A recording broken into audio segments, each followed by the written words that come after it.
Hey, this is Scott Garibay, and today we're going to talk about why I think Explorer's Guide to Wildemount will establish Exandria as the default setting for Dungeons and Dragons in 6th edition over Forgotten Realms and over this mishmash of settings that 5e has used, which I think has been a pretty bad failure, in my opinion.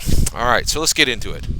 So let's talk about Explorer's Guide to Wildemount. So, brand new book put out by Matthew Mercer. He has done a tremendous job with this book, and I think he's really established a new level of quality for Dungeons and Dragons hardcore source books. So, one, I think Explorer's Guide to Wildemount actually is a campaign setting. However, to be very clear, the Dungeons and Dragons design team has very specifically not labeled any books as a campaign setting.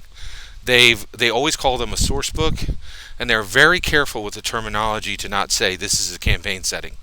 And the reason why is they realize that campaign settings have almost caused the downfall of Dungeons and Dragons in the past. So just in case you're not aware, second edition, there were so many settings: Mystara, Forgotten Realms, Greyhawk. There were a whole lot more. Planescape, Dark Sun, just a ton, and probably like 5 or 10 more in addition. And they were most of them were very duplicative. Most of them copied Tolkien, and so now you have copies of a copy. It was like a mimeograph, and it was a mess. It was a hot mess, and it was so bad that the campaign settings were cannibalizing their audience, and you had players who were like, "I'm not playing in Mystara, I'll only play in Greyhawk." Like there was any kind of a difference between those two, like any kind of fundamental, like any player base should be arguing over these minuscule differences, which was ridiculous. And it was so bad that TSR went out of business and was bought as a secondary garage sale item by Wizards of the Coast off of the massive profits that they had made from Magic the Gathering, right? It was terrible, right? So if you mishandle campaigns, to 5th edition's design team's credit, if you mishandle campaign settings and you make too many of them, you could literally ruin Dungeons and Dragons and send it careening off a cliff of non-existence, which almost happened with 2nd and 3rd edition. 4th edition was also another time where Pathfinder passed 4th edition, and so you have to be very careful about campaign settings, right? So Explorer's Guide to Wildemount does a fantastic job of establishing a new level quality and really becoming the most dominant campaign setting of 5th edition. So what has it beaten out, right? Well, so what has it beaten out? The unnamed, right? So basically Forgotten Realms, Greyhawk, and a little bit of maybe Spelljammer have been used for Dungeons & Dragons 5th edition adventures, but they've never been given specific books, and they're just mentioned as side notes within adventure books, right? Like Salts of Seamarsh. That book was like, here's a nautical theme book. It's not even an adventure. It's just like, here's nautical adventures in Dungeons and Dragons. So they've gotten to the point where source books, they're not campaign settings, they're not player books, they're not monster manuals.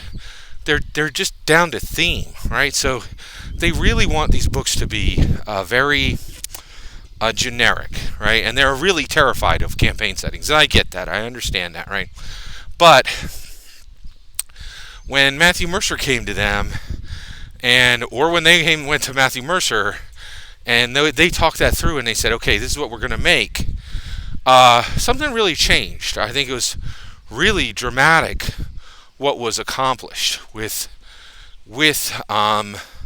Explorer's Guide to Wildemount. And so Explorer's Guide to Wildemount is a really distinct and useful setting. So one of the things it does is it has really good lore, and this is important, okay? Explorer's Guide to Wildemount is not like any other Dungeons & Dragons game before it because of Matthew Mercer. So Matthew Mercer is a Dungeons & Dragons celebrity that really hasn't existed since Nah, since Gary Gygax. Basically, the idea that people know a Dungeons and Dragons person outside of the Dungeons and Dragons community is almost unheard of. But Matthew Mercer is known outside of the Dungeons and Dragons community, and is even starting to be known outside the Dungeons and Dragons community for his Dungeons and Dragons work.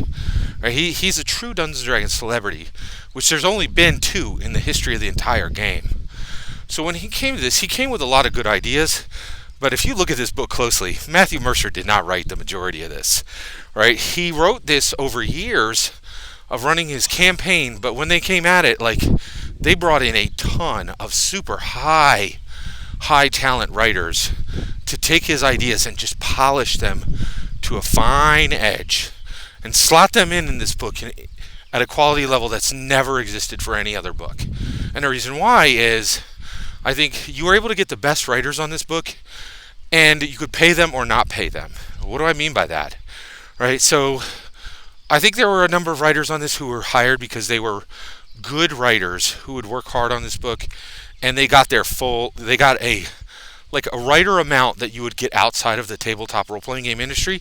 Tabletop role-playing game industry very, very frequently pays dirt, just pays very, very little, right? And even when you're working for Wizards of the Coast, you literally can't live on it, right? It has to be a side project. But here, I think they got some incredibly talented writers, and they got a large number of writers who worked for exposure. They got a check, but that check was able to be very low, and the reason why was anybody in the community who say, hey, do you want to write a book with Matthew Mercer? They're like, yeah, get me in there. I even know I've been in contact with some YouTubers who, and they reached out to me because I'm also a YouTuber. And when we were talking, and they told me flat out that they've done work on YouTube, and they specifically have not actually done. They've done work on YouTube, but they specifically have not actually. What's the word for it? They haven't even been credited in the books, right? So here the thing is, if you're going to get to work on a book with Matthew Mercer, I don't think the pay matters. I don't think you getting credited on the book matters. You just want to make those connections and get in, right? So I think they were able to get super high quality writing on this at a fraction of the cost. And so that's really low. That's really very little, you know what I mean? And I think that's exactly what they decided to do. And I think they were able to get just incredibly high quality writing on this book for not a lot of money. I really think, and because of the level of quality on the Explorer's Guide to Wildemount, I think this book comes in at by far the best campaign setting, unofficial, because 5e doesn't declare campaign settings, that has ever existed for the game. I'm curious, what do you think? Do you think I'm right? Do you think this is the best campaign setting they've ever done for 5th edition? I'd love to know your opinion. Let me know in the comments below. Please consider liking and subscribing, and have a wonderful millennium.